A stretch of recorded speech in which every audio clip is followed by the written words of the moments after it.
My name's Forrest Kripkevich. This recording is for Poverty 101, Poverty and Human Capability Studies for the final project. My paper is titled, The Mail Problem, Why Homeless People Cannot Just Get a Job. In the United States, the ability to receive mail is necessary to have a multitude of capabilities, such as receiving government benefits, getting a job, and opening a bank account. This makes it very difficult for homeless people to execute these functionings because they lack a proper mailing address. There are currently ways this problem is being mitigated, such as P.O. boxes, the General Delivery Service, or GDS, nonprofits that receive mail for the homeless, and cities providing free mailboxes for the unhoused. But they fall short of solving the issue for a variety of reasons.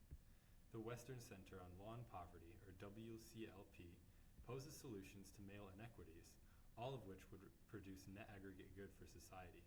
This is because there are outsized benefits for homeless people's well-being, agency, and justice when they are better able to access their mail.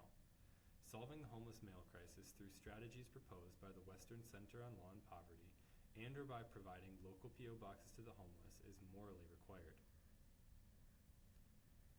Although there are a wide variety of ways for people without a fixed address to receive mail, these methods are commonly unreliable, inconvenient, and inconsistent. One of these methods is the General Delivery Service. This consists of someone sending mail to the post office itself and the receiver picking it up directly from there. Although this sounds like a simple enough solution, there are many problems with it. Individual post offices have significant discretion on how to operate their general delivery services. This discretion means that post offices vary widely on whether they will accept general delivery mail, how long they will allow someone to use general delivery for, and what is required to pick up mail. This variability means that just because people can pick up mail with relative ease in one area, not everybody can do so. P.O. boxes are another solution to not having a proper mailbox. This consists of a mailbox located at the post office that people rent, which is an obvious financial burden. Both of these methods of mail share certain disadvantages. Sometimes there is only one post office in a county, so the homeless have to make a very long trip to pick up their mail. This means spending money on gas or public transport, which is another financial burden. It is also a significant time commitment for someone to make their way out to a post office.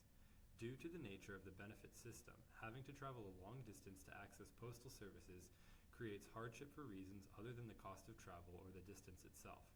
If someone is expecting mail regarding public benefit eligibility, a slowdown can make receiving and responding to this mail on time a logical impossibility.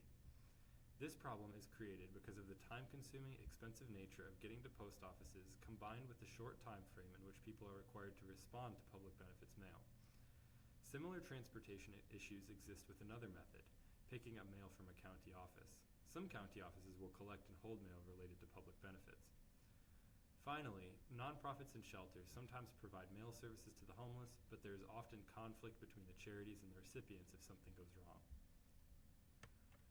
In Return to Sender, How an Unreliable Mail System Harms Californians Living in Poverty, which is a pamphlet by the Western Center on Law and Poverty, 5 solutions are posed to solve the homeless population's mail receipt difficulties.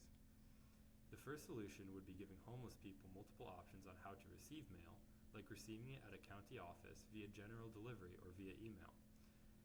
The second solution is about individual states legally requiring that government-related mail is accessible, specifically by requiring local governments to institute accessibility policies.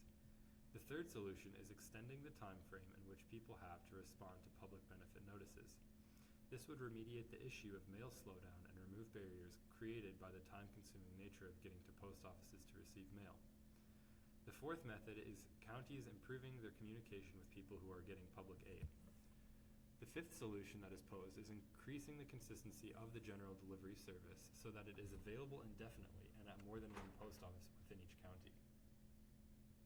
This would reduce chances of someone getting their mail services terminated or having to travel an infeasible distance to receive mail.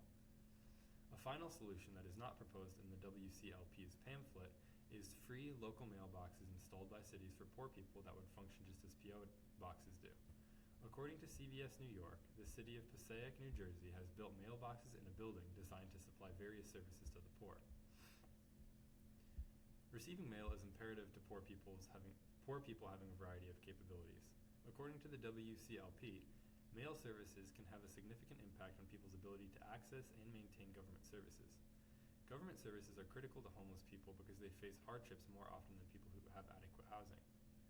People are also disadvantaged when they cannot receive non-governmental mail. In these ways, homelessness becomes not only the reason it is difficult for them to receive mail, but also the agent of their poverty and homelessness itself. From both contractualist and utilitarian viewpoints, instituting adequate mail services for the poor is morally required. Difficulties receiving critical mail harms people's well-being. Homeless people are already at increased risk of infectious and non-infectious diseases such as viral hepatitis, especially hepatitis C, tuberculosis, HIV, and COVID-19. They also commonly face mental illness, alcohol and substance use disorder, diabetes, and heart and lung disease. This population is in dire need of adequate mail services so they can receive notifications and requests for recertifications about public benefits. Otherwise, they may lose their food assistance and health insurance. Churn is the term used to describe this lapse in people's government benefits. According to a study by the USDA, 18% of people who churn a recertification move to a new zip code. Only 3% of people who successfully recertify reported moving to another zip code. This demonstrates how housing insecurity is correlated with churn. Mail is also how many people vote, so an inability to receive it makes it harder for the homeless people to participate civically. This means they cannot advocate for interests that would increase their health. Also, the homeless receive affordable housing notifications through the mail. Not getting this mail would prevent them from being housed. Difficulties receiving non-governmental mail also increase people's hardship. This is how communications like banking information, child support, and notices from schools get to people. A lack of proper mail services for the homeless is unjust. Unhoused people's ability to receive mail is more restricted than housed people's. Therefore, in states where mail-in voting is allowed, it is harder for unhoused people to vote compared to housed people. If the unhoused lack representation due to their status, that is a justice concern because they are not able to properly advocate for their interests in the same way a housed person could. Also, unhoused people's ability to receive government benefits mail is restricted more than housed people's. Discrimination, by definition, is the act, practice, or an instance of unfairly treating a person or group differently from other people or groups on a class or categorical basis.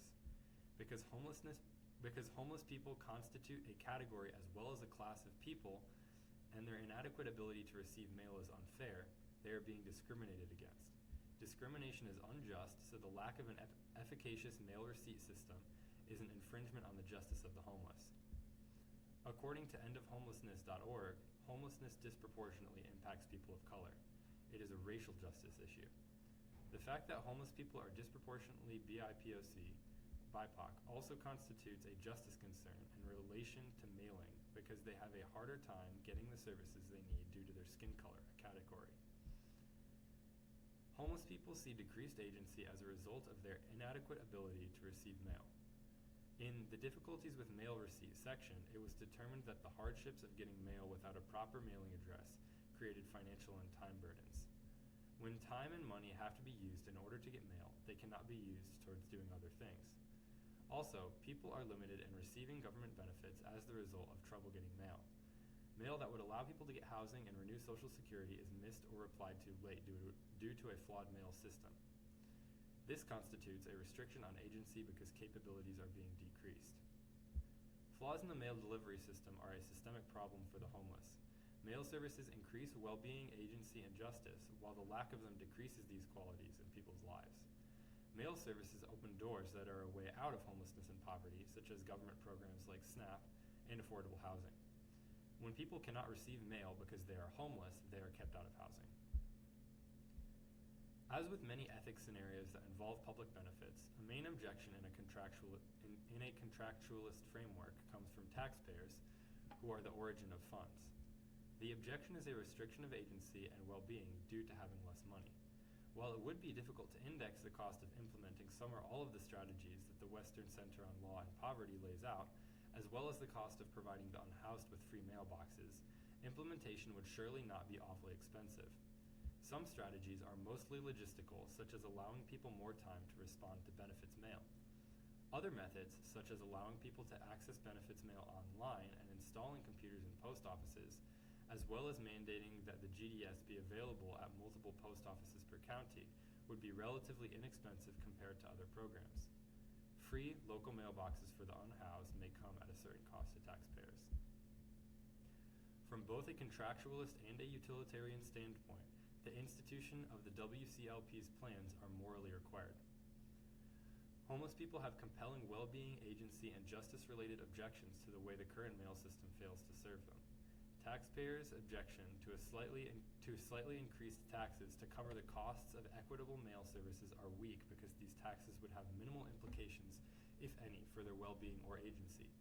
From a utilitarian standpoint, net aggregate good is only present if homeless people receive adequate mail services.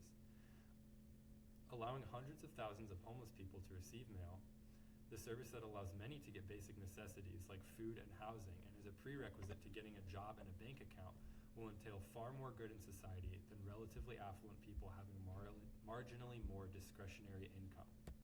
Thank you for listening.